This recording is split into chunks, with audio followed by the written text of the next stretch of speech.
मेरा नाम दिया है। लोग कहते हैं कि हर इंसान की ज़िंदगी में एक ऐसा मोड़ आता है जब सब कुछ बदल जाता है। मेरे लिए वो मोड़ था जब मेरी मुलाकात राहुल से हुई। मैं दिल्ली यूनिवर्सिटी में पढ़ाई कर रही थी और मेरी दुनिया किताबों, क्लास और सपनों तक सीमित थी। मुझे हमेशा लगता था कि ज़िंदगी एक सीधी राह है, बस मेहनत करो, नौकरी करो और परिवार बसाओ। लेकिन किस्मत को शायद मुझसे कुछ और ही मंजूर था। वो सर्दियों की सुबह थी।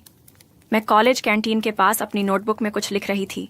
धूप हल्की सी थी, हवा ठंडी थी और तभी अचानक एक फुटबॉल आकर मेरी नोटबुक पर गिर गई। मैं चौंक गई और उसी वक्त एक लड़का भागता हुआ आया। उसने माफ़ी मांगी और बोला, सॉरी, वो बॉल गलत दिशा में चली गई। मैंने गुस्से से उसकी तरफ देखा और बोला, खेलने के लिए और कोई जगह नहीं मिली क्या? वो मुस्कुराया और बोला, गलती हो गई मिस। मैंने कहा, दिया। वो बोला, अच्छा नाम है दिया, मतलब रोशनी। शायद इसलिए इतनी तेज़ चमक रही हैं आप। मैं कुछ पल के लिए चुप रह गई और उसकी आंखों में जो चमक थी उसने मेरा गुस्सा जाने कहाँ गायब कर दिया।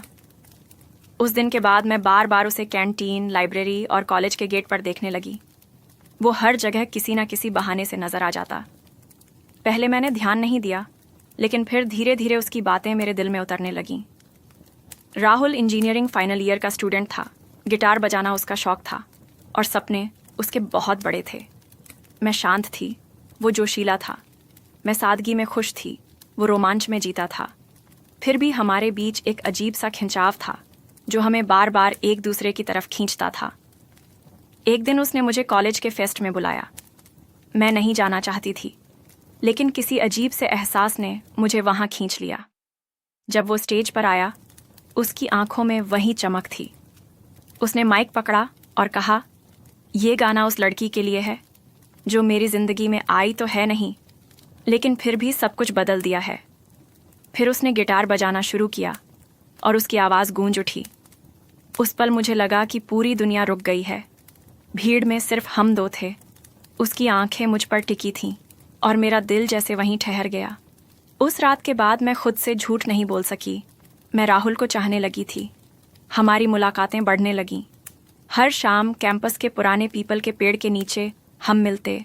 वो गिटार बजाता और मैं बस उसे सुनती रहती। वो मेरी खामोशियों को भी समझ लेता था। एक दिन मैंने उससे पूछा, राहुल, तुम्हें मुझ में ऐसा क्या पसंद है?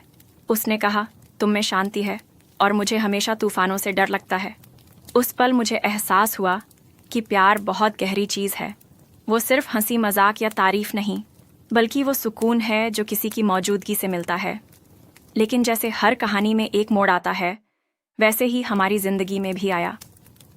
राहुल को लंदन से जॉब ऑफर मिला। वो बेहद खुश था, पर मैं अंदर से टूट रही थी। उसने मुझसे कहा, दिया, मैं 3 साल के लिए जा रहा हूँ। ये मौका बहुत बड़ा है। मैं मुस्कुरा दी और कहा, जाओ राहुल, अपने सपनों को पूरा करो। मैं तुम्हें रोकना नहीं चाहती।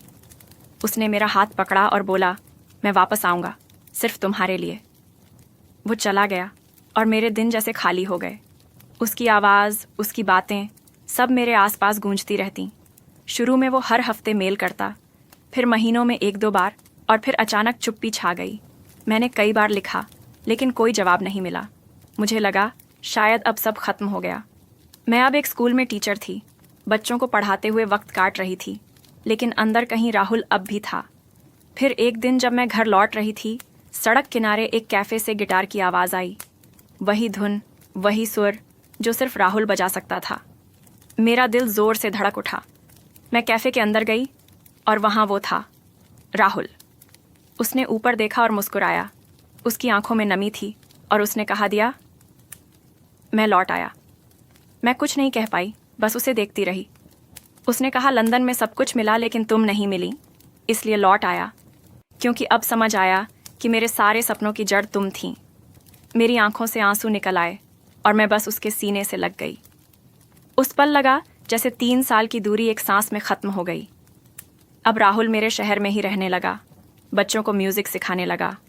हम हर शाम उसी पुराने पेड़ के नीचे मिलते, बातें करते, हंसते, कभी खामोश रहते।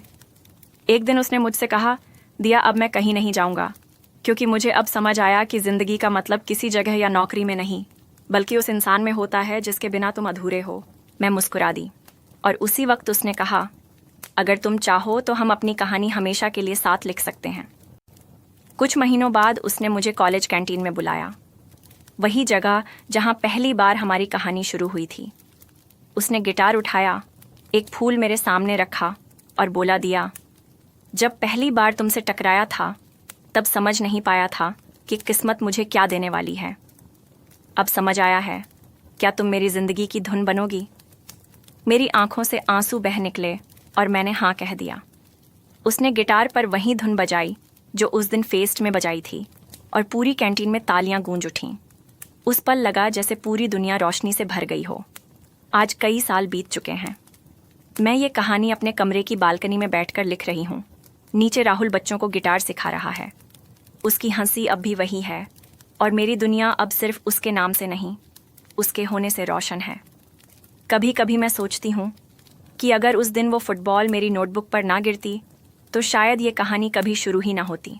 लेकिन शायद किस्मत ने हमारी कहानी खुद लिखी थी और हम बस उसके किरदार थे।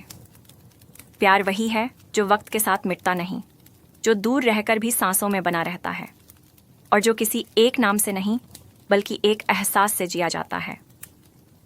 मेरी कहानी ख़त्म नहीं हुई, क्योंकि राहुल अब भी हर शाम गिटार बजाता है और मैं अब भी वही दिया हूँ जो उसकी हर धुन में चमकती है।